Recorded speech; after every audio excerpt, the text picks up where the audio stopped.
এবারের জুলাই আন্দোলনে সামাজিক যোগাযোগ মাধ্যমে ব্যাপকভাবে সরব ছিলেন নির্মাতা মোস্তফা সরোয়ার ফারুকী। ৫ আগস্টের পরবর্তী প্রেক্ষাপটে সরকারের উপদেষ্টাও হয়েছেন তিনি, যদিও তার উপদেষ্টা হওয়া নিয়ে আছে নানা সমালোচনা। এই সব কিছুর মধ্যেই এখন গোটা দেশে আলোচনায় ইসকন। মূলত ২৪ নভেম্বর ইসকনের বহিষ্কৃত নেতা চিন্ময় দাসকে গ্রেপ্তারকে কেন্দ্র করে চট্টগ্রামের আদালত পাড়ায় তাণ্ডব চালায় ইসকনের সদস্যরা। সেখানে এক আইনজীবীকে হত্যার অভিযোগ আছে ইসকনের বিরুদ্ধে।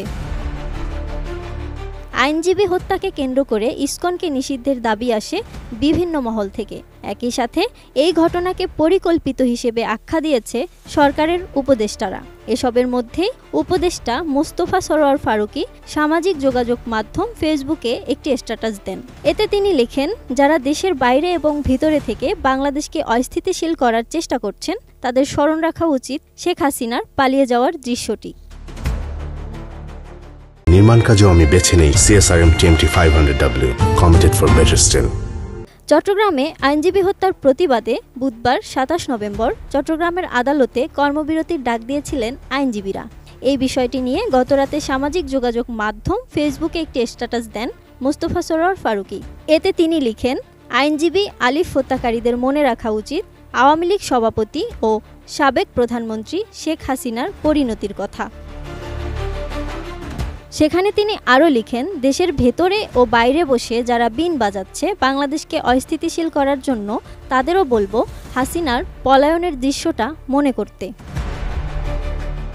পোস্টে তিনি সবাইকে সংযমের পরিচয় দিতে আহ্বান জানান। বলেন, চট্টগ্রামে আইনজীবী হত্যার ঘটনায় অপরাধীদের জন্য আমাদের আইনশৃঙ্খলা বাহিনী যথেষ্ট। আসুন আমরা শুধুমাত্র সজাগ থাকি, এক থাকি।